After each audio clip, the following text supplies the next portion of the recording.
to the Brickyard. Without question, the most prestigious racing facility in America, and the home of the development of the Indy Type Championship racing car. Today, you'll be seeing the newest Indy cars with the world's top drivers competing in the Road America Indy 200 at Elkhart Lake, Wisconsin. Road America is the largest permanent road course in America, and as you'll see, it's also one of the prettiest. Brock Yates and Steve Evans are set to follow the action for you. And during the race, we'll be coming back here, and along with Jack Martin, who's the curator of the Speedway Hall of Fame Museum, we'll trace the IndyCar development through the years to the current sleek, powerful racing machine it's become, and you'll be seeing today. Right now, let's join Brock and Steve at Road America. Thanks, Ed Bruce. You know, there are a lot of people in this sport that'll tell you that real race cars don't have roofs, they don't have fenders, and they don't have windows. And by that definition, this is a real race car. Meet an Indianapolis car without its pretty bodywork on. And notice it's a pure single-seat racing car. No room for anybody else in there but the driver. Behind him, a 40-gallon fuel tank carrying pure methanol fuel. No gasoline in these cars. Behind that, the Cosworth V8 engine, about 700 horsepower with relatively conservative turbocharged boost, capable of much more, maybe even 1,000 horsepower with really high boost pressures. The chassis itself, monocoque, very advanced, almost like a very modern fighter plane.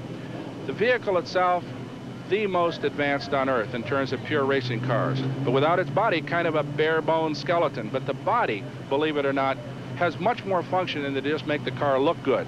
And for more on the body work and the more advanced design as it relates to the car, here's my pal, Steve Evans. Well, Brock, as you well know, the bodies on these cars are far more than just a cosmetic sponsor billboard. The management of air over, around, under, and even through the automobile can be as important as the engine's performance itself. Ground effects on the cars now is really minimal because the skirt has been removed from these cars. It formerly provided a seal between the body and the racing surface. The rules require now that no part of the car be less than 1 inch above the racetrack. Now, with those skirts gone, the chance of losing that seal in a high-speed turn has been eliminated. The car now no longer an out-of-control missile. The driver is really in control. But with the front wings, the sleek radiator pods, the rear wing, still almost 2,000 pounds of downforce can be exerted on the automobile. But with the best designed chassis and the most sophisticated aerodynamics, here at Road America, the most important element is going to be the right foot and the gloved hands of the driver that sits in that cockpit. Right you are, Steve, and a formidable challenge it will be here at Road America at 4 miles, the longest permanent road racing circuit in the United States, with 14 extremely difficult turns. Let's take a ride around Road America with this car, number 29 Trans Am car driven by David Hobbs, one of the finest road racing drivers in the world today, with credentials that include competition in both the Daytona 500 and the Indianapolis 500. And as David sweeps up the long front straightaway at Elkhart Lake and into turn 1, where you'll see the Indianapolis type cars have to break down from nearly 190 miles an hour for this corner. Hobbs heads up a short straightaway toward turn 2 that he considers very crucial. I always think that here at Elkhart Lake, turn 2 is the first most important corner on this track because it leads you onto the second longest straightaway, and you've got to maintain a very high speed down this straightaway right into turn 5, which is very slow. So we see Hobbs accelerate out of turn 2, probably up through second, third, fourth gears, hitting probably 150 miles an hour as he heads through this beautiful Wisconsin woodland, down a gentle hill toward turn 5, which again is a very crucial corner. Turn 5 is really only important from the braking aspect. You've really got to get on the brakes late to stop someone slipping down the inside of you into turn 5, which can then foul you up through turn 6, 7, and 8. So we've seen Hobbs negotiate a couple of long straightaways and some rather tight corners, and now Elkhart Lake becomes a series of very sweeping, very pretty, and very difficult bends. We head toward this one, a corner called the Carousel.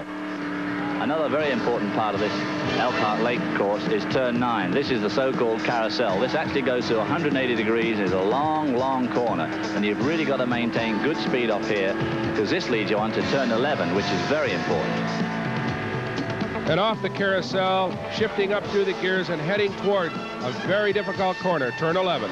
Turn 11 is the fastest corner on this track, and you can take it in either fourth or third, depending on the condition of the road. But if it goes well, you'll come out of there at about 6,500 in fourth gear, which is about 150 miles an hour in these cars. Plenty quick, but let's not forget that the Indianapolis cars we'll see today will probably run through that corner maybe 20 miles an hour faster, probably closer to 170. So as we watch Hobbs negotiate the final series of S-bends and head out onto the last little straightaway down toward the final corner on this racetrack.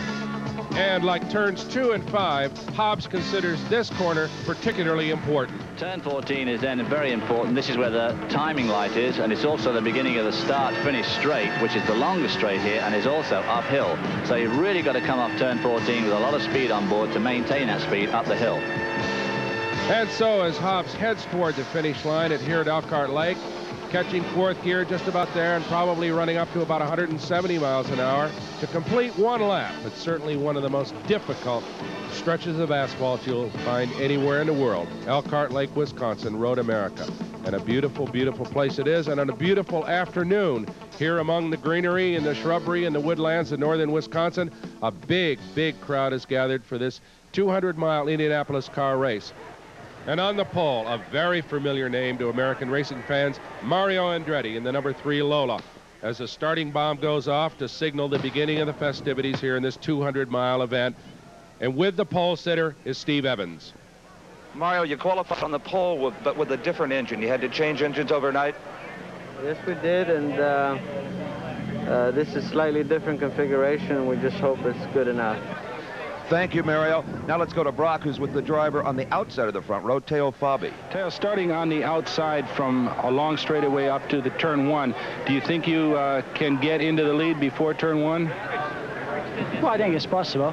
Yes, maybe. I think I prefer to start this side. Aha. Do you rather get a long sweep into the corner? Yes. Any feelings about how you will run the race? Have you decided on when you will make your first stop? Well, it's a very short race, so we must go very quick from the beginning. And ready to do just that from his position on the inside of the second row, Dublin, Ohio's Bobby Rahal, a former Formula Atlantic champion. In fact, he won in only his 4th start in this competition. And in the 4th spot, young John Paul Jr., 23 years old, in his rookie year in Indianapolis car racing, a man who has future superstar written all over him. On the outside of the 3rd row, a globe-trotting veteran of the Formula One circuit, Derek Daly from Dublin, Ireland. This is his first year of Indianapolis car competition. And in the 6th spot, something of a surprise, young Chris Kneifel from suburban Chicago at 6'7", certainly the biggest Indianapolis car driver and a fine young prospect. And on the outside of the 4th row, very possibly the most promising young driver in the world today. Literally born with a steering wheel in his hand, Al Unser Jr. from New Mexico. And next to him, how about this? His dad, Al Unser Sr., another member of that legendary Albuquerque, New Mexico racing family, a 3-time Indianapolis 500 winner. 5th row, inside, making only his 7th Indianapolis car start, is Pete Halsmer, a graduate of the Super V ranks, Purdue University graduate from Indiana. And beside him, another graduate from the road racing ranks from the Formula Atlantic circuit, Howdy Holmes, who was the 1979 Indianapolis 500 Rookie of the Year. And on the inside of the 6th row, in the familiar Roger Penske racing colors, the national driving champion, number 1, Rick Mears from Bakersfield, California. Rick Mears came from the off-road racing world, an unusual start. And starting 12th, Chip Ganassi, who is the only man of the 3-car Wildcat Patrick Racing team in the race. Both Gordon Johncock and Johnny Rutherford, his teammates, are injured. In all, 26 race cars are fired and just about ready for the start of the Road America 200. They're talking about maybe 50,000 people at Elkhart Lake today to watch these cars run. They're very, very popular automobiles wherever they compete. And the crowd delighted to see Mario Andretti on the pole here, Brock. The big favorite, to be sure. Well, he's had some tough seasons, you know. He's gone a couple of years now without a victory, both in Formula One and in Indianapolis type racing, so a lot of people are rooting for him. All of the drivers now starting out on what is the longest pace lap in Indianapolis car racing around this 4-mile circuit. But we've got some problems on the starting line. Jose Garza's Cosworth engine is refusing to start, and that's got to be a frustration for this young driver. He was the Indianapolis 500 Rookie of the Year in 1981, and is a very, very hot prospect in this field, even though he only qualified 15th here today. We talked about the length of the pace lap, Brock, and that could work to Jose's advantage. It'll give his crew more time to try to find out what is wrong with this automobile. As the field weaves its way down toward turn 5, they aren't just fooling around, driving around the racetrack like that. They're trying to get the tires warmed up to increase the adhesion of the rubber once the race starts. You know, Brock, with the increased number of road races on the championship trail, a lot of the better finance teams have a road race only car that never sees the big ovals. Well, in the old days, Steve, Indy-type cars ran strictly on ovals, but now as more and more road racing comes onto the calendar, we see the cars becoming very similar to the Formula One or Grand Prix-type cars. Well, at one time, too, Brock, the talent that drives these automobiles would come out of the midget racing or the sprint cars, the dirt tracks of America. Now, as we did our introductions of drivers, we're talking about Formula One, Formula Atlantic. They're coming from road racing now. Absolutely. The kind of experience that you need to set the chassis up in these automobiles is very relatable to road racing, more so than it is to sprint cars and midgets. So the guys that are getting the rides now in Indy-type racing do come from the road racing ranks. 26 of the most talented drivers in the world today set to challenge the longest road course in America. We'll be back for the start. Picturesque Road America in Elkhart Lake, Wisconsin. 200 miles of road racing about to get underway. As Mario Andretti leads the field of 26, the final moments of the pace lap, Brock Yates. As they head up the long front straightaway toward the starting line and the green flag, Andretti and Bobby lined up side by side, tucked in behind them, Bobby Rahal and John Paul Jr. And there's the green. Andretti gets a jump on Teo Fabi and takes the lead. Teo wanted to get around him on the outside and take that lead into turn 1, but he's not going to be able to do it. And Rahal tucks inside to take second place as they go into turn 1. A tremendous start by Bobby Rahal. I think he actually shocked Teo Fabi when he got around him that quickly. Jose Lagarza is underway. Brock, Jose Lagarza joins the field at the back of the pack, but at least he's racing. So we've got all 26 starters underway as Mario Andretti leads the field down into turns 3 and 4 with Bobby Rahal right on his rear spoiler. Rahal was very confident before this race started. It looks as if he's got all kinds of power. We'll see just how much power, Brock, as he pushes it through turn 5 and down the short chute, headed for 6. Andretti in front of Bobby Rahal, followed by Fabi and John Paul Jr. And here is turn 6, Mario in the number 3 car, the only Lola in this field. As they head into turn 7 with Rahal right on Mario's bumper as they come off the corner. Rahal tries him on the outside, then on the inside. That red number 2 March is really handling, and Rahal is going to be a force to be reckoned with in this race. Well, Rahal's non-strategy here, Brock, is to get in front as quickly as he can and hope to stay there as they go into turn 9 on the big sweeping carousel. He stays right with Mario. That is Teo Fabi back there in 3rd place, right in the hunt. But the man to watch right now is in that number 2 car, that red March of Bobby Rahal. And they power into turn 11. It almost looks like one car in that head-on shot. That's how close Bobby Rahal is to Mario Andretti. Rahal making a move on Andretti, and he has got him in turn 12. Bobby Rahal, the red car number 2, the new leader. Well, it was a classic road racing pass. He came off turn 11 with a lot of speed. It was enough to carry him into turn 12, faster than Mario. He outbraked him on the inside and got out in front. And now he's opened up a substantial lead as he heads toward the final corner and up the front straightaway. Just outpowering the field now is Bobby Rahal. When he was tucked in beside Andretti, you couldn't really gauge how much horsepower he had. Look at this. And over the hill at the start-finish line they come. And look at this on the inside in the green and white car. Teo Fabi's March taking 2nd place for Mario Andretti as they sweep through turn 1. Well, Mario could be conserving his equipment just a little bit here, Brock. It's very early in the going, almost 200 miles still to go. Well, he's a crafty veteran, as you know, former world champion, so he could be holding back, but we're going to find out quickly enough as John Paul Jr. on the right side of your screen tries Mario as well. Bobby Rahal continues to lead as they go into turns 3 and 4. And Mario holds off John Paul for the time being as they sweep down toward turn 5. Rahal still in the lead, Fabi in 2nd place, and John Paul Jr. right on Mario's tail. In fact, he's going to try to get by him on the inside coming up the hill toward turn 6. I think he missed a gear, Brock. I think John Paul missed a shift there. Well, it's possible, or else they came off the turbocharger boost. Don't forget, these cars are turbocharged automobiles, and you got to keep them up on the boost. And he may have had to slow down too much coming into turn 5 came down off the boost and just didn't have enough power. Mario just got right past him. Well, even with that little bobble, John Paul did not lose much ground to Mario as they head down towards turn 9 in the carousel. Teo Fabi chasing Bobby Rahal, but doesn't appear to be gaining any ground on him, Brock. Not at this point, Steve, as they both pour through that very, very fast turn 11. They've moved out a little bit on Andretti, but they could be running with a lot of boost right now, trying to gain a quick advantage early in the going. And of course, you got to be careful because the more boost you use on those turbochargers, the more fuel you consume. And this is a race, a strategy. 200 miles is a long way to go on a road course like this. Earlier, we talked to Bobby Rahal about what he thought about running this distance. I think 200 miles is about, for a road race, ideal, yeah. 500 kilometers like Cleveland and other places, that's just too long in my estimation. In fact, I think 200 miles is probably, other than those 500 kilometer races, the 200 mile race is the longest road race there is in this country nowadays.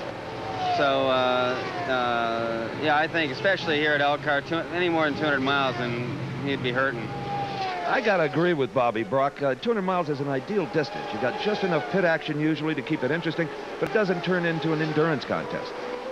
All these cars are very tiring to drive. They're very powerful. They're very twitchy. Here's some problems with Chris Kneifel. Talk about twitchy.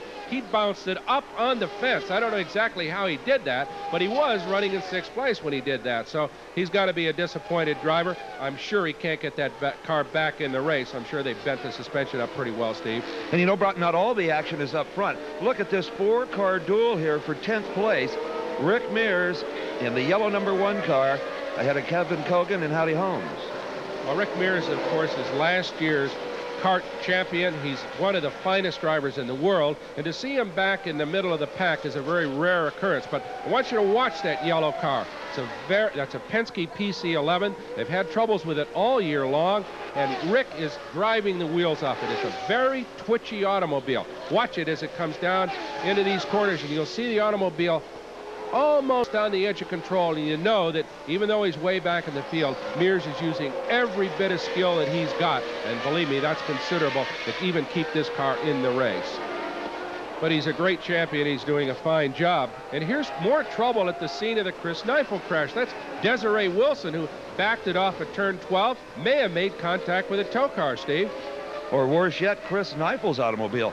Desiree from South Africa, Brock, has been driving with a bit of a handicap here. She injured her leg in a sports car race just a few weeks ago, and she was really a doubtful starter. And back to the fight for 10th as Kevin Kogan tries Rick Mears on the inside as they head down toward turn 1. Notice how twitchy that yellow #1 of Rick Mears is. That's a very rare sight to see because these Penske PC 10s and 11s are legendary automobiles. They've dominated kart racing for a number of years, and it's really rare to see Rick Mears running anywhere but near the front of these events, Steve.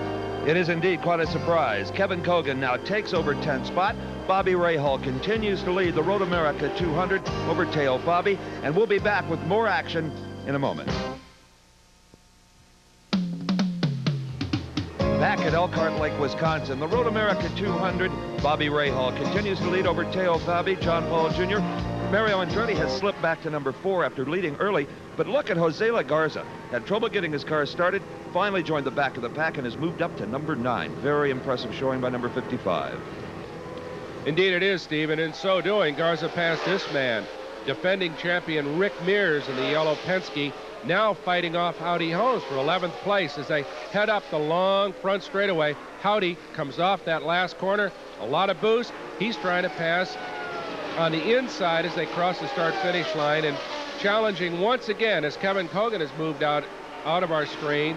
Rick Mears stays in front. Notice how the car is dancing under that hard braking. It means that the car has plenty of power, apparently, Steve, up the front straight, but it just doesn't want to handle very well. Rick's got a real handful today with that automobile. Howdy Holmes takes over that 11th spot, slides it out in the dirt a little bit. Now it's Chip Ganassi's turn to pick on Mears. And as we said earlier, Chip is driving for the Pat Patrick Wildcat team, whose regular drivers are Johnny Rutherford and Gordon Johncock, both of whom are out. And it's rare to see both the Mears car and a Wildcat back this far in the field. And let's go to Steve Evans in the Desiree Wilson pit. Car owner Herb Weishart at the Desiree Wilson Wilson entry is concerned, as everyone is. Did she give you any indication anything was wrong on the radio? No, we have no feedback at all from her that anything was the matter. It's apparently it's the end of the longest straightaway on the course that she went off, and apparently she ran into a wrecker that was parked there, and the front of the car is wedged under the wrecker from the feedback we have, but we have no report so far of what Dez's condition is or anything. We're all keeping our fingers crossed she's okay. Well, fortunately, their concerns are unfounded at this point. She's out of the automobile, appears to be in fine shape, as the car still sits against the guardrail between turns 12 and 13, and of course the Chris Neifel car is there as well. And that, Steve, has brought out the caution flag and the pace car. Rare to see this situation here in road racing, Brock. Normally you'll have a yellow flag maybe just one turn, but not on the entire course as we have now. Well, you've got two automobiles against the fence. They've got to clear them away as our leader, Bobby Rahal, comes into the pits for his pit stop under the caution. Well, Rahal may be deviating a little bit from their game plan. Apparently, Bobby and crew figured it was worth giving up the lead to pit under the caution and not lose all that much time. The car up on the automatic air jacks. These pit crews work with great precision. They practice week in and week out to keep these stops into a 15, 16-second range with tires, fuel, and everything else they need. They make very little power at low RPM, so the crews usually give them a kind of a hand push out of the pits until they can get that horsepower up to where the car will smoke the tires out of the pit area. So Bobby Rahal rejoins the race, and Brock is right now with the car owner. With Jim Truman, Bobby Rahal's car owner. Jim, you came in a little bit early. I would expect that you'd probably plan to, under green, to maybe stop at something around 15 laps. A little early. Are you concerned about the end, having to make a third stop? We're going to have to make a third stop anyway. It was going to be a short one, so we didn't mind coming in earlier now. Once the yellow went out, we were losing about 10 seconds a lap. And as it turned out, the pace car came out, which really worked to our benefit. So maybe we'll be a little bit lucky this time. Well, unlucky, even under caution, was Mike Mosley, who was out of his car number 18. He was running 21st until a fire started at the aft end of that vehicle, Brock. Well, they got to be very careful of this alcohol fuels because you can't see the flame very well, so they really douse these cars down, although I think that fire was in the turbocharger and not the fuel tank. So for Fallbrook, California's Mike Mosley, this day is done. The engine now clogged with firefighting agents. Very persistent fire, still burning back in the turbocharger area. But apparently Desiree Wilson is not done for the day, Brock.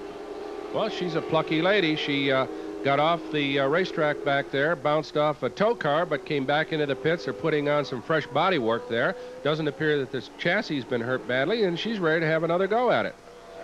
Well, apparently there's still some debris down in turn 12, Brock, as the pace car still out on the circuit. Bobby Rahal has slipped down to number 4. Teo Fabi is currently the leader. And let's check in with Ed Bruce at the Indianapolis Motor Speedway to find out some more about the development of these racing automobiles.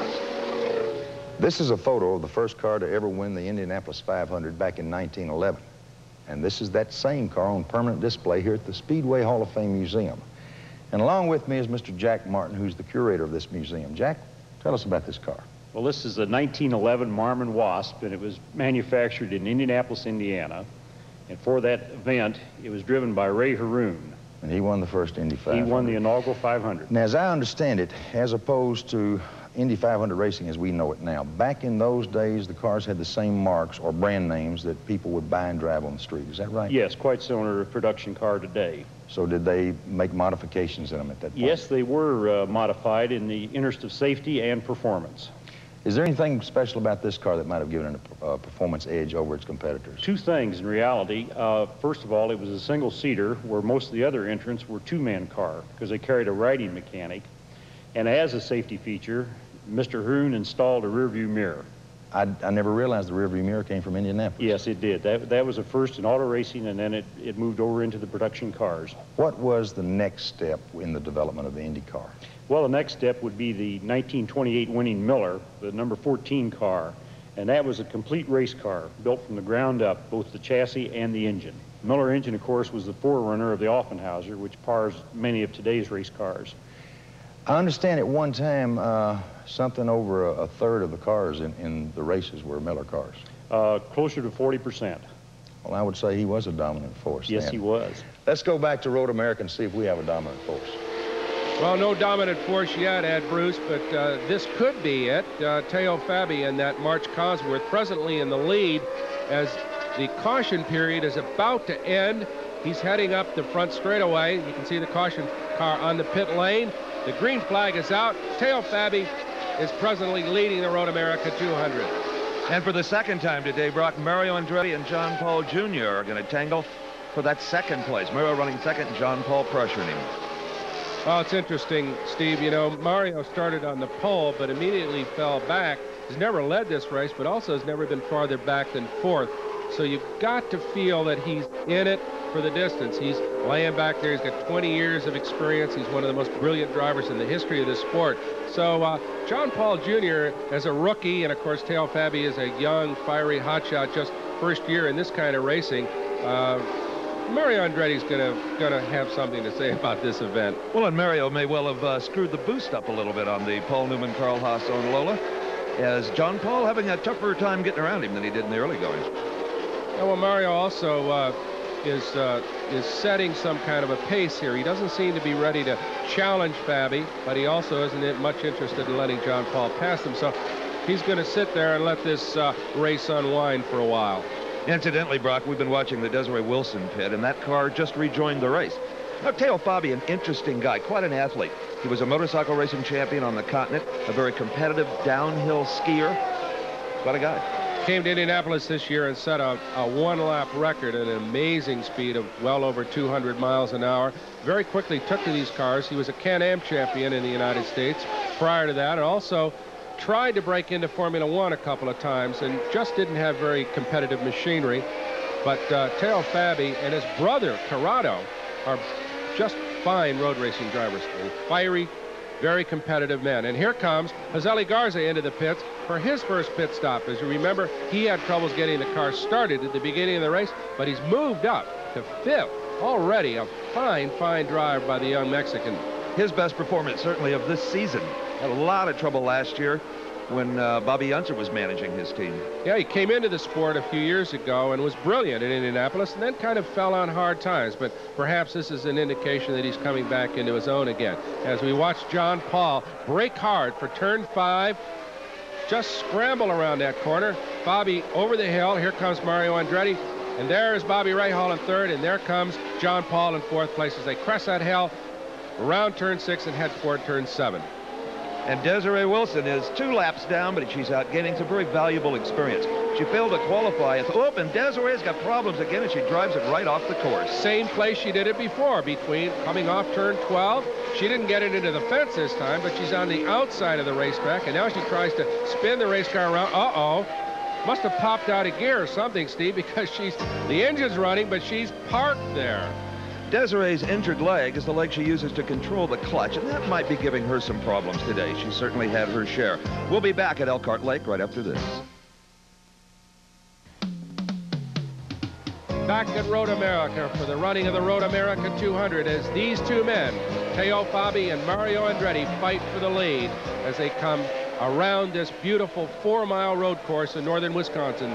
I'm Brock Yates along with Steve Evans, watching Teo Fabi accelerate up the main straightaway. Well, the fans are getting their money's worth today, Brock. An incredibly competitive race. It is still wide open, and Teo Fabi is coming into the pit area. The Forsythe Brothers Racing Team are bringing in the leader, their driver, Teo Fabi, and this is a planned pit stop. This is exactly what they said they were going to do, pit at about this point in the race. And you'll notice how safety conscious the kart organization is. Not only the driver in a fire suit and a helmet, but all of the pit crew as well. The ever-present danger of fire, always a consideration, and this pit stop appears to be going very well. Teo Fabi waiting patiently for a signal to hammer it back out onto the course. So a load of methanol fuel goes on board. The left front wheel is being mounted up with that single lug nut.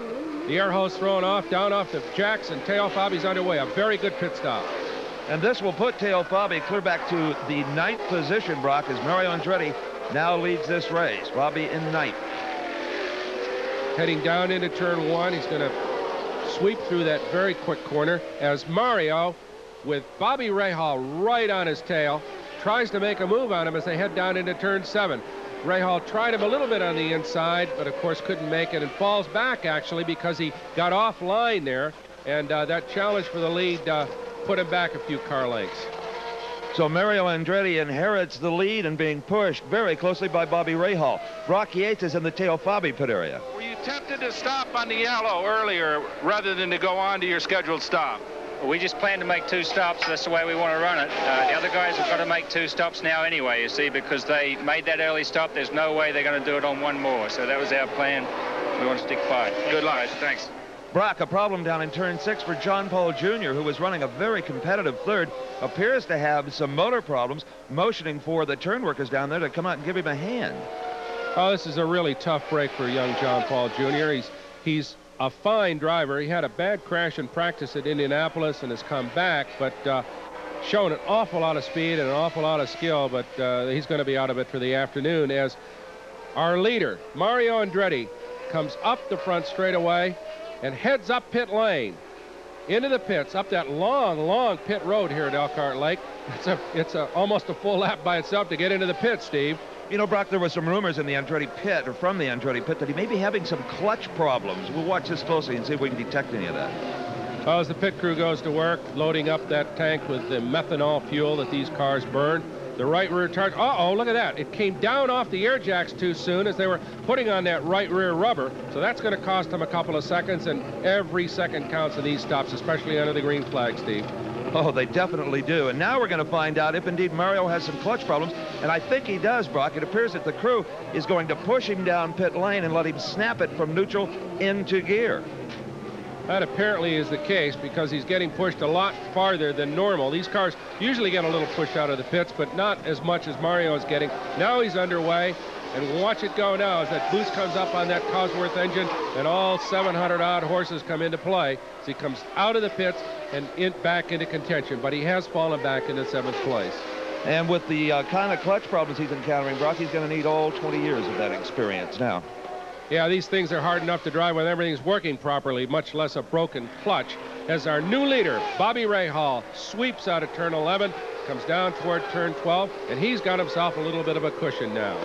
Could be, Brock, that early pit stop under the caution was a brilliant piece of strategy, as Bobby Rahal currently leads the Road America 200. But with big trouble down in the turn 6 area is Teo Fabi. He has pulled the car off the course, apparently with mechanical problems. Even if they fix it, Teo has lost any opportunity to win this race. We'll be back at beautiful Road America in northern Wisconsin right after this.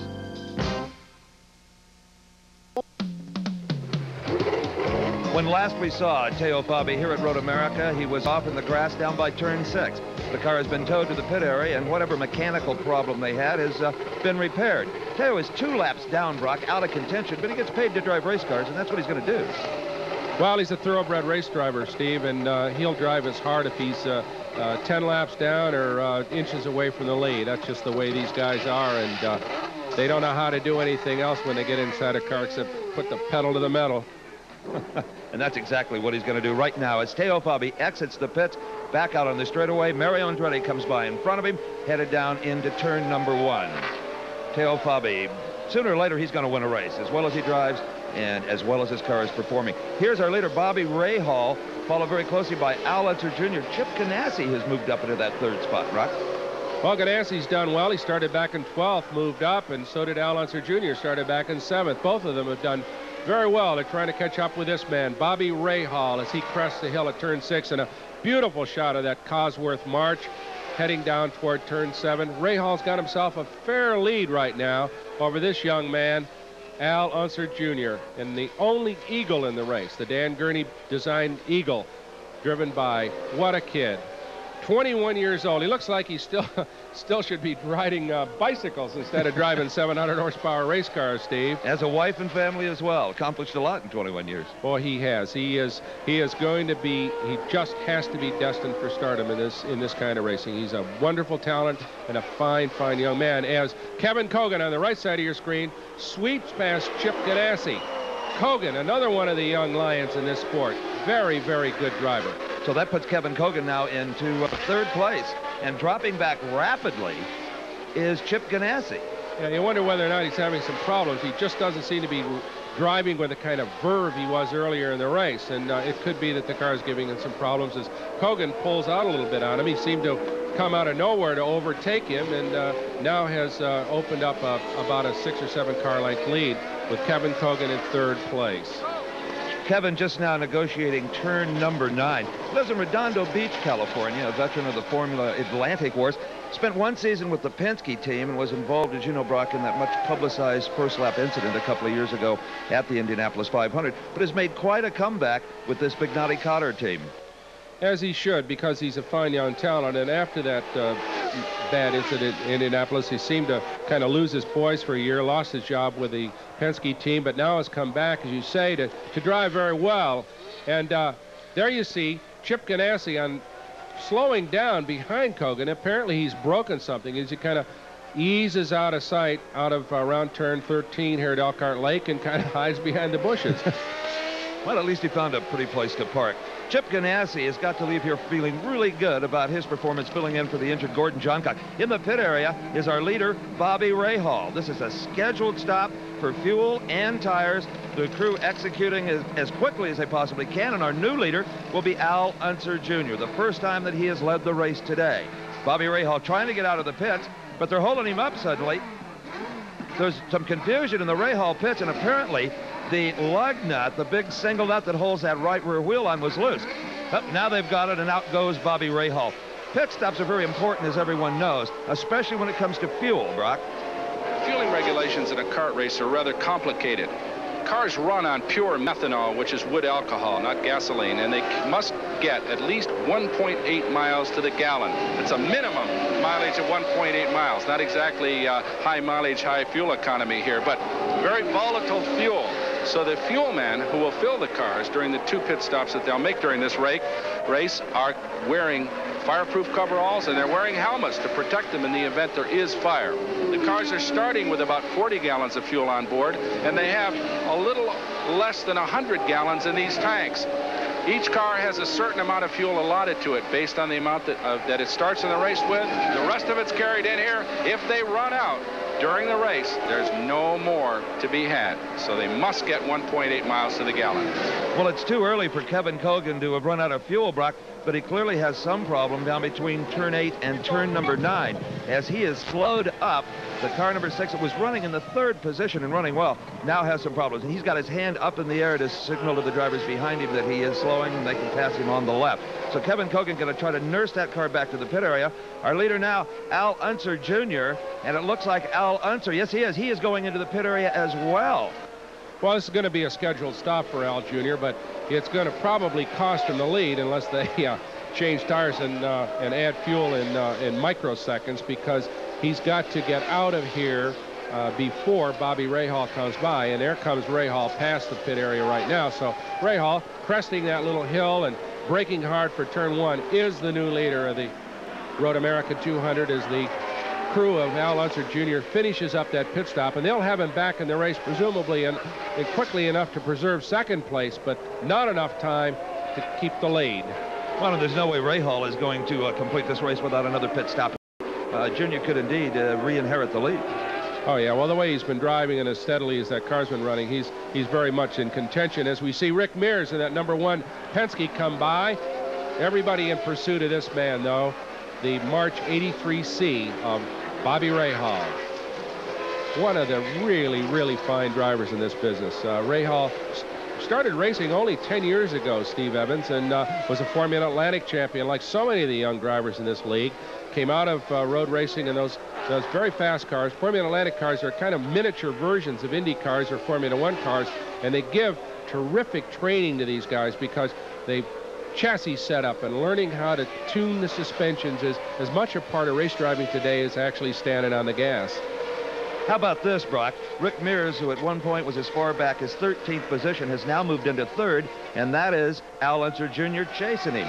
So Mears, he's just such a steady competitor. He never presses too hard. He'll lay back and let the machine work for him if at all possible. Well, you're seeing a world-class driver here in Rick Mears, and of course he's running for a world-class team. They've doubtlessly been making chassis adjustments during pit stops during the race, so at this point you just can never, ever count them out. What a combination, Penske and Mears, as Bobby Rahal tries to get inside Dick Simon, a lap car. Dick's way back, but he still cuts Bobby off as they try to get through turn 1, but Rahal, of course, is going to go on past him as Dick lets him by. Also squeezing past in that other red car is John Paul Jr., who had a very strong start in this race and then had some mechanical problems, got them fixed and back out there running, but not in contention, while Bobby Rahal has got himself a cushion of a few seconds over Al Unser Jr. and maybe starting to take command of this race. Brock, Rick Mears has crashed, and he's crashed hard. How quickly your fortunes can change in this business. He's okay. He's coming out of the Penske automobile. It had just started to really work for him. He was running in third. Something happened to force him into the tire barrier and the Armco. So Rick Mears is out of this Road America 200. We'll be back with more action from beautiful Elkhart Lake, Wisconsin, right after this.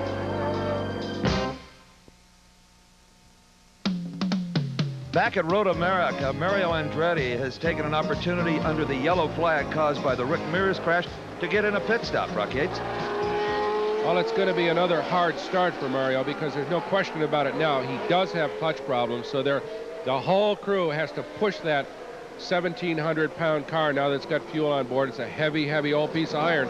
They've got to push it till he can get started. But look at Al Unser Jr. zoom out of the pits. No clutch problem there. He's accelerating like a rocket. In fact, he's passing Mario Andretti down pit lane, and that puts him into second place. You've got to admire Mario's talents here today when you consider how many gear shifts have to be made in one lap of this 4-mile circuit. Simply unbelievable to do it consistently with no clutch. Well, you know, when they write the history books, Mario Andretti will be among the all-time greats. No question about that. As Bobby Rahal, our current leader, comes in for a routine stop. This is the third one. The second out of 3 that he's made under a yellow flag. The last one, remember, under green, Steve, he had some problems with the lug nut on the right rear tire, the right rear wheel. This time, no problems. Underway quickly with a good stop. A very, very smooth stop, everything going according to Jim Truman's plan he told us about earlier. While we're under caution, let's check in with Ed Bruce back at the Indianapolis Motor Speedway for a little more history on these racing automobiles.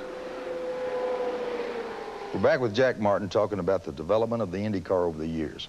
Jack, we looked at the Marmon, which won the first Indy 500, and we saw the Miller, which dominated pretty much in the 20s. What changes came about after these cars?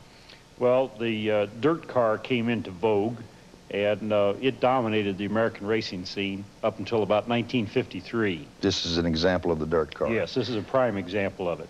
Well, obviously, we know that Indianapolis is not a dirt track. Why did you call it a dirt car? Well, primarily, the racetracks in this country in those days were dirt composition versus pavement. And so the car had to be built for the dirt surface.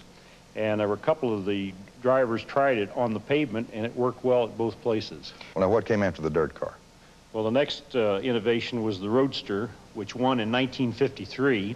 That was the first win for the Roadster? That was the first win for the Roadster, and that set the tone for the next decade.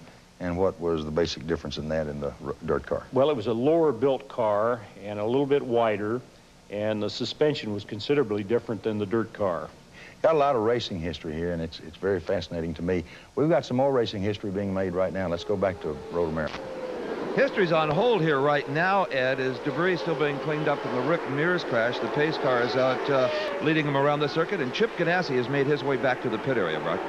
Well, the helmet comes off, and I'm afraid Chip's finished for the day after a fine drive in that number 20 Wildcat. But apparently the car's going to be pushed off the racetrack out of the pit area, and Chip's finished, as is this car, the number 6 Theodore of Kevin Cogan, who also put in a very good drive before the car broke.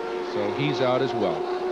Well, Chip, you were running up there with the leaders and driving a mighty fine race until, what, the gear shift broke? Yeah, I don't know what happened down in the back straightaway there. Just felt like a bolt fell out of the linkage, so I had him bring me back here, and looks like it's inside the gearbox. I'm sure wherever Gordy is today, he's going to be very proud of the job you did on this road course. Yeah, I tried to hold up for him here. Hopefully he'll be back soon, and we'll get the STP special up front sooner or later. Don't worry, we'll be there before the end of the year. And how do you feel about your plans with the Patrick team now? Well, you know, with Gordy out and Johnny's on his way back now for Pocono, and I don't know, it's just going to be one race at a time for now. Third seat is better than no seat. Right, that's right. Well, good job by Chip Ganassi so far. And when you look down this kart field, there are a dozen young drivers like Ganassi ready to jump to stardom as the field proceeds under caution here at Elkhart Lake. We'll be back after this. We're back back at Elkhart Lake, Wisconsin in the Road America 200, where a field of impatient 700 horsepower Indianapolis cars await the green flag. We're still under caution from the Rick Mears crash, and young Al Unser Jr. leads the field. Mario Andretti second, Al Unser Sr., his father, in third, Bobby Rahal in fourth. Steve Evans is in the pits of the leader. Larry Friday and Al Unser Jr.'s pits trying to get a report as to when we're going to next see a green flag. Little Al is in a perfect point to win this race, and he's got everything going for him. Can he go all the way? Tires, fuel? Oh, yeah, we're in good shape. We're in good shape now. We can just stay in the lead. Boy, Pikes Peak road courses, it doesn't matter with this kid. Not much. He just drives them all and drives them well. Good luck. Thank you. Some well-founded optimism for this young man, Al Unser Jr. He started racing sprint cars around 16. Father held him back for a couple of years. He was probably ready for Indianapolis car competition 2 seasons ago, but he went on to win the Can-Am. Now he's in the Indy cars, heading for the green flag, and the Road America 200 is underway once again, with young Al Unser in the lead, followed by Mario Andretti, and right behind him, Al Unser Sr., his father. And Brock, the majority of the cars have already made their planned pit stops, so we've got a race to the checkered now. Well, it's going to be interesting to see if this young man can hold off these two veterans, and right behind them, Bobby Rahal, and right behind him, Josely Garza, who's come out of nowhere to take 5th place. And there comes Rahal on the right side of your screen, trying to move inside, now on the outside of Al Unser Sr. What a race. Rahal has got the bit in his teeth, and you've got to believe that he's going to try to move up very quickly. And here's his opportunity to do that, Brock. With Al Unser Sr. on the outside, Rahal got him. Coming up over the hill, takes over 3rd spot. As they head down into turn 7, Rahal gets a couple of car lengths, and Garza gets by Al Unser Sr. as well. So Garza has moved into that 4th spot and is catching up, seemingly, with Rahal and moving in on Andretti. Well, Unser Jr. Brock is going to have his talent tested right now, as that is Mario Andretti just a few car lengths back. In fact, Andretti comes right up on him.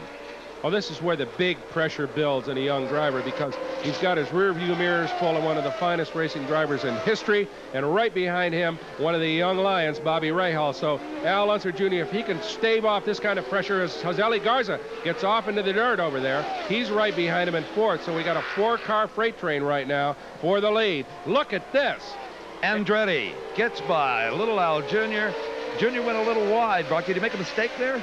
No, I don't think so. I think that this turn 12 has been tricky all day long. We've seen Kneifel go off here. We've seen Desiree Wilson go off twice here. So it's been a tough corner for these guys for some reason or other. I think it may be that turn 11 is so quick that they come down on that corner and tend to have some problems under hard braking.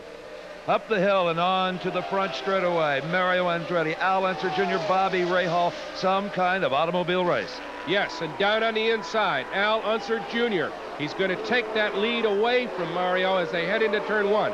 Outbraking him, moving in, inside, and now Rahal down on the inside. He's going to get Mario, and Garza comes by as well. Josely Garza has come from last place to 3rd with a bold move. And Mario has moved from 1st back to 4th in less than half a lap. What a race. You got to wonder if Garza hasn't screwed the boost up on that to the max, Brock. Well, he's also driving very, very well, because he's diving inside down into turn 5 and going to move past Bobby Rahal. An excellent, excellent piece of driving. Now Rahal's going to try to get him back up the hill.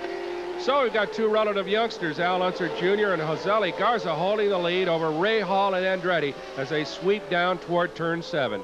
And don't you know, Brock, that young man from Mexico City is pumped up right now. He is on a roll, and he knows it.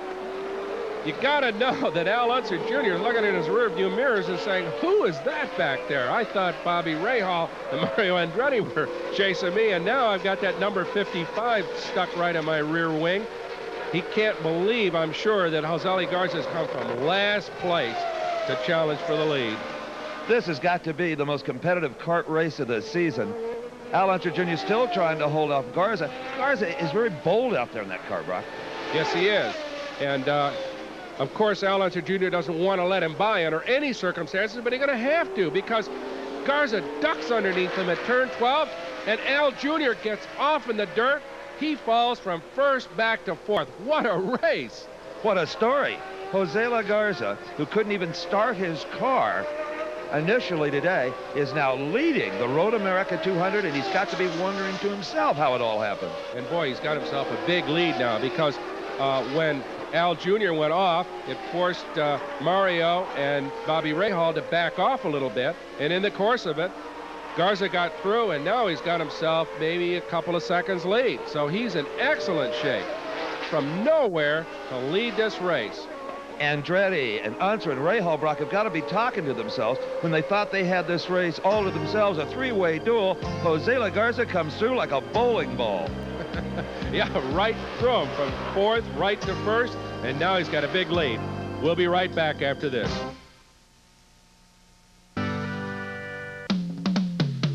Back at the Hall of Fame Museum with Jack Martin. Jack, you've shown us a great many interesting cars today. When did the Indianapolis car start to take on the appearance that we're more used to seeing today? Well, this is a prime example of that, Ed. It's the 1969 winning car driven by Mario Andretti, and it's rear-engined. When did the rear engine first make its appearance at Indy? In 1961, it was driven by Jack Brabham, and it was a Cooper Climax, and he finished in 9th position. That wasn't bad for a new car then, I don't Not guess. really. When was the first rear engine winner? In 1965, and that car was driven by Jimmy Clark, and it was a Lotus. Well, it's been 14 years since Mario won in this car. Are there any basic differences in this rear engine car and the car he's driving today? Quite a bit visually, and technically a great deal. Jack, thank you very much. You've been very hospitable. We appreciate your kindness in the great history lesson. Thank you. If you get to Indianapolis, you stop in at the Motor Speedway Hall of Fame Museum. It's got something for you. You'll enjoy it. Let's go back up to Road America and see how our race is shaping up. All right, thank you, Ed. There's no greater story in any automobile race than to come from last to first, and that is exactly what Jose Garza has done in car number 55. It wouldn't even start to take the pace lap with the rest of the machines. He finally got it going. He now leads the race, Brock Yates. Well, Jose has run very well here before. He actually had his best finish in kart racing, Indy-type racing, last year with a 4th place at Elkhart Lake. So it's possible he's going to improve that position by 3 this year. So as he hustles down toward turn 5, he's got himself a very comfortable lead. There come in the back of the picture there, we see Mario Andretti and Bobby Rahal, who are now in 2nd and 3rd place. But they've got about 3 seconds to make up on Jose, and they don't seem to be able to make much of a dent in that lead right now. Although, look at that. Mario made just one little bobble coming off turn 5, and suddenly Rahal gets past. And see if you can see how quickly things can change with these cars. They're going so quickly that even the slightest bobble will put you off the course or change the position for you. Well, you know, and his clutch problems might contribute to that, Brock, because he's got a greater chore than usual trying to shift that car without having a clutch a little disengaged. Yeah, it's possible, but I think there Mario just got off the corner too hot and got off in the dirt, and that's all Rahal needed. Now, Garza is coming up upon Pete Halsmer, who's a lap down. Now, Pete probably is going to move over here fairly quickly and let the leader through, because if he doesn't, Rahal and Andretti are going to be right on top of him. But Halsmer doesn't seem to be all that eager to let him by. Here's turn 12, where we've seen all that problem before. He might have let him by on the inside, but he didn't. So Garza's got to get by on some other part of the racetrack. Well, and right now, Garza's got to gather himself up a little bit too emotionally, Brock, and say, I can't make a mistake trying to get around this car. That's funny, because Peter does not seem much inclined to give way.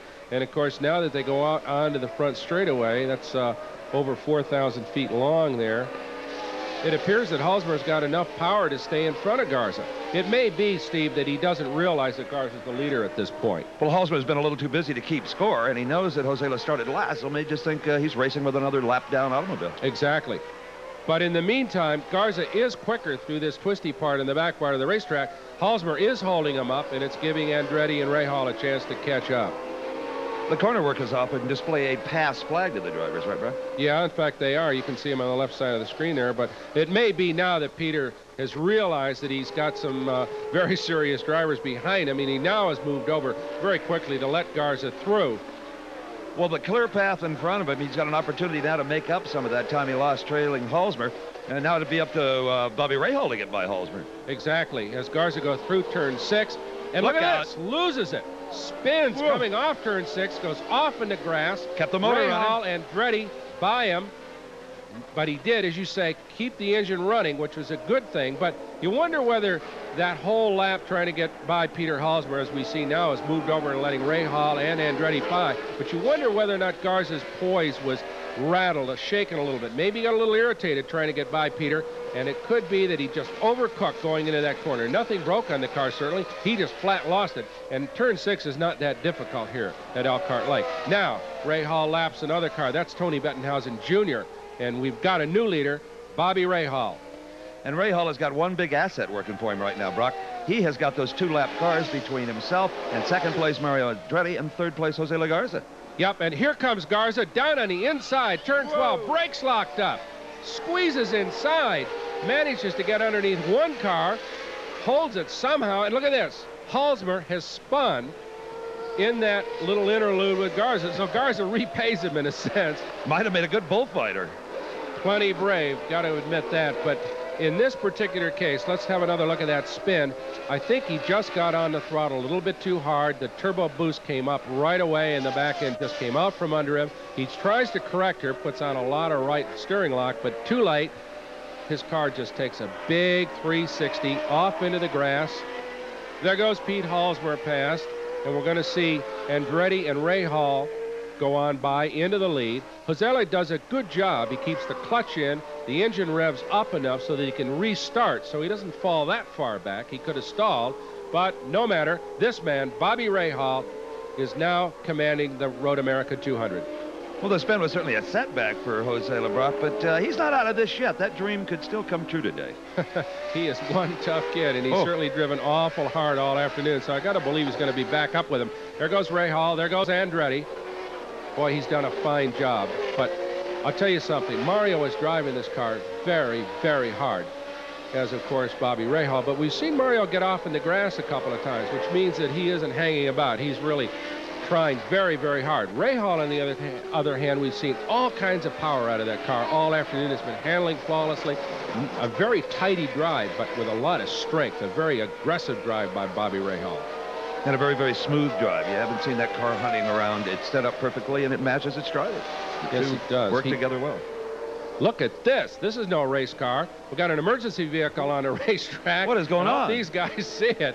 They got the lights flashing, but you got to know that that guy in that truck's got his eyes in the rearview mirror as Rahal gets by. Everybody gets past in good shape, but that's got to be a bit of a shock to suddenly arrive on the scene with somebody cruising down the track in your neighborhood tow truck. I would like to have been on the radio in the Ray Hall pits when he described that little bit of action to the crew chief. He probably didn't believe him. You know, Steve, this is the first ever telecast from Elkhart Lake. It's such a big racetrack. It's been a little bit of a Mount Everest for a lot of television crews, and I think we owe our guys, especially our engineer in charge, Galen Holloway, an enormous amount of credit for setting up these cameras around this track. And not to mention 9 miles of camera cable, Brock, that they've got to pick up in the morning.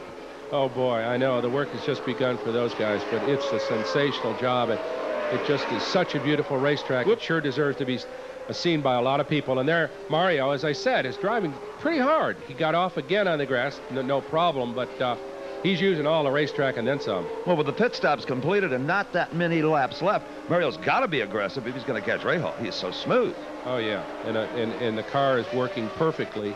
And so Bobby seems to have the race under nice command right now, but we've said that before. We thought Garza had it under control a while ago, and also in the early going Teo Fabi. So anything can happen at this point. And I doubt you'll see many people leaving Road America early today, Brock, to beat the traffic. If they did, they'd probably leave the Super Bowl with a 3-3 tie and a minute to go. Hard-charging Bobby Rahal has led more laps than any other driver today. Just a few seconds behind him, Mario Andretti with a faulty clutch trying to catch him and win his first race in 3 years. We'll be back for the closing laps. Steve Evans, along with Brock Yates, back at Road America, and this is a sad sight here, Brock. The young Mexican driver who gave us such a thrill today, coming from last to first, is in the pits, and maybe for good. Yeah, it's a shame because he really did a fine job. Perhaps the most spectacular driving job of the day. You can see one of the crewmen working on the front spoiler, which he doubtlessly bent in that little excursion off into the weeds at turn 6, and that was enough to put him out of the lead. And you see that Bobby Rahal is now taking command of the race. Mario Andretti close behind. Rahal diving inside at that infamous turn 12, getting underneath the Indianapolis 500 winner, Tom Sneva, who hasn't really been a factor today. He's sitting back in 7th place, but Tom really hasn't taken to Elkhart Lake particularly well this weekend, and so I don't think he's going to be much of a challenge to Rahal in these closing laps. I had a chance to chat with Rahal a little bit this morning, Brock, before the race, and you know, he had a crack at Formula One, which a lot of people consider to be the pinnacle of motor racing. Rahal feels right now that this kart series is the toughest challenge for a driver. You've got the Indianapolis, the Poconos, the road courses such as Riverside, and here at Road America, that it's this series where he really wants to concentrate his efforts, and he feels we're liable to see the Europeans coming over here for a piece of this action. I wouldn't be at all surprised. The series with terrific variety, running on short tracks of a mile, like at Milwaukee, and look at this. Rahal has suddenly slowed. Several cars have already gotten by him. Always expect the unexpected in motorsports. Boy. I wonder, could it be? We've had fuel shortage problems come up at last year's race. Is it possible that all that hard running by Rahal has just flat run himself out of fuel? I don't know. The car's still running, so it may be something else beside that. But this man, Mario Andretti, now assumes the lead. And he doesn't really have much in the way of a challenge if, in fact, Rahal has fallen back for any really serious reason. You can hear the motor sputtering on Rahal's car, Brock, and I think you're absolutely right. It's out of fuel. There was no smoke. There's no oil on the track. He is just out of fuel. And you got to know that Mario Andretti, this man, in car number 3, begins to think about his fuel consumption as well, because the same thing could happen to him that happened to Rahal as he overtakes Roger Mears, Jose Garza's teammate. There was a big cheer, Brock, in the Andretti pits. Car owner Paul Newman now being told that Bobby Rahal is out of this race. He's saying, are you sure? Yeah, they're sure. So there's some joy as well as some apprehension in the Andretti pit, because that fuel tank behind them is now empty as well. So Mario's got a feather-footed around here for the last few laps, just like Rahal was trying to do, Shirley, before he ran out of fuel. So this is an important moment for Mario. You know, this has been kind of a star-crossed team. This car was designed in England by Eric Broadley, one of the finest car designers in the world, heavily sponsored with Paul Newman as your car owner and one of the best drivers in the world. It was expected that they would really be very, very strong in competition. They have had a lot of problems sorting this car out so far, and the season has been pretty tough, and this could be the beginning of a whole new breakthrough for them. And you talk about anxious, Brock. The face of 20-year-old Michael Andretti, Mario's son, says it all. He's got his fingers crossed and biting his lower lip and just rooting for his dad as hard as he can. And he's going to be a star of the future, just like Al Unser Jr. And poor Bobby Rahal. Sad. Dead in the water, tanks bone dry. Just a tragic way to end this race. The car running fine, except it just doesn't have any more fuel left, as one of his saddened crewmen tries to push him the last few feet into the garage area. Tough way to lose a race. Well, Mario Andretti is not that many turns away, Brock, from what could be his 35th IndyCar victory. And the first one since 1980, when he won a 150-miler at Michigan. But, you know, Steve, this man alone in the history of this sport is the only one ever to have won the Daytona 500, the Indianapolis 500, and the World Grand Prix Driving Championship. An extraordinary achievement, and it'll put him in the history books forever as he takes the white flag, the last lap here at the Road America 200. Mario Andretti is really a household word, Brock. When the cop stops you to give you a speeding ticket, he says, "Who do you think you are, Mario Andretti?" No question about it. There have only been 3 or 4 people in the history of the sport that have been synonymous with race driving, and Mario Andretti, along with, I suppose, Barney Oldfield and A.J. Foyt and perhaps Tazio Nuvolari, are the only ones. And worldwide, he is one of the most famous and certainly one of the most successful drivers ever. And a nice man as well, a real gentleman. You know, think at this moment, Brock, is when you start hearing things, you start imagining things are happening possibly. When you're this close to a victory, the engine sputters a little bit, you think, oh, I'm out of fuel. Well, I'm sure he's looking at that fuel pressure gauge, which the car carries, and watching that needle very closely and watching his revs, because he's got himself a very solid lead, and it would be one of the most awesome failures imaginable to have that thing sputter to a stop right now with only less than 2 miles left. He's about halfway around this 4-mile racetrack here at Elkhart Lake, and running smoothly, unchallenged, and got to be thinking about things, though. You're right. He's hearing all sorts of things, I'm sure, right now. He's had clutch problems. He's had to manually kick that thing in and out of gear without the clutch most of the days. He goes past an emergency vehicle. Derek Daly, by the way, has gotten off on the grass, and that's why those vehicles are out there. No problem, really. No injuries or anything. As Mario slides through turn 12. Notorious today. Boy, we've seen some real action on that corner. So Mario Andretti just 2 turns away from winning the Road America 200 and probably holding his breath right now, as is everybody in his pit. Boy, oh boy. One last hill to climb, up that little incline, up the big, long main straightaway. In a couple of seconds, he'll be able to see that checkered flag hanging out there, which means victory. Now he can't lose. There, across the finish line, a victory to Steve Evans. And there is a lot of happiness in the Mario Andretti pit area.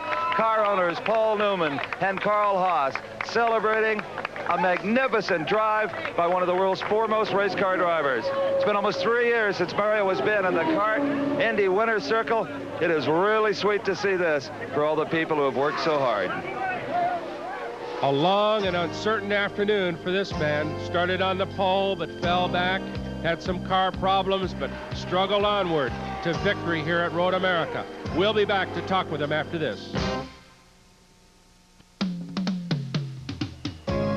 At Road America in Elkhart Lake, Wisconsin, the final results are posted. Mario Andretti, a hard-fought and very popular victory in car number 3. Al Unser Jr., a strong second place, his best finish ever in kart racing. His dad, Al Sr., finishing in the 3rd slot. Mario just now coming into victory lane to remove his helmet. Let's join Brock down there for the celebration. Here, Mario. Let it go. Okay, over here, Brock. Mario, congratulations. Yeah. Must be a very happy moment. 0 for 26, a long time, but I know you had a super race. You lost the clutch early, is that right? Yeah, we lost the clutch, and for some reason or other, when we changed the engine, then the wastegate, we were dumping the wastegate, and I was dumping the power at the beginning. That's why they were all passing me on the straightaway. And at the same time, I was probably using up more fuel than I wanted to, and I figure, oh, well. When Rahal went out, were you worried about stopping yourself? No, I knew that we were okay for fuel, but we were stuck with that because I couldn't back down my control anymore. It was just our valve, I guess, went berserk back here, and I was really worried about that, but again, I guess it was our day. Fantastic. Congratulations. Thank you, Brock. A very, very happy winner, Mario Andretti, and our congratulations again. Here is the look of a driver who runs out of fuel when he has victory within his grasp. Bobby Rahal, who drove a superb race, but there was just not quite enough fuel to go around. But, Steve, the Unsers will take the results. They're plenty happy. Father Al hugs his young son for his 2nd place, even though he beat him. But they're still mighty pleased about it. And Mario averages nearly 100 miles an hour, a little slow because of the 2 extended caution periods, wins by 16 seconds. A fine drive by Mario. And Steve Evans is with the Unsers in pit lane. Well, they started side by side, and they finished 2nd and 3rd. You guys had quite a race out there, Al. Well, survival. It was, I guess, a good race. We both finished, so that's what's good. You both had a shot at winning it, that's for sure, at one point during the contest. Well, I don't know. I had my problems all day, and I don't know whether he did or not, but I was wanting to finish. I wasn't worried about winning today. It was a hard day. Boy, we were your crew when you were leading that race, and they couldn't have been pulling any harder for you. Well, I had a feeling, I was trying to hold him off as best I could, but, I wasn't working near as good as Andretti or Rahal, and, Jose that came up in there, so, I just knew that I couldn't hold him down. Again, our congratulations to Mario Andretti. And from Road America, for Ed Bruce and Steve Evans, this is Brock Yates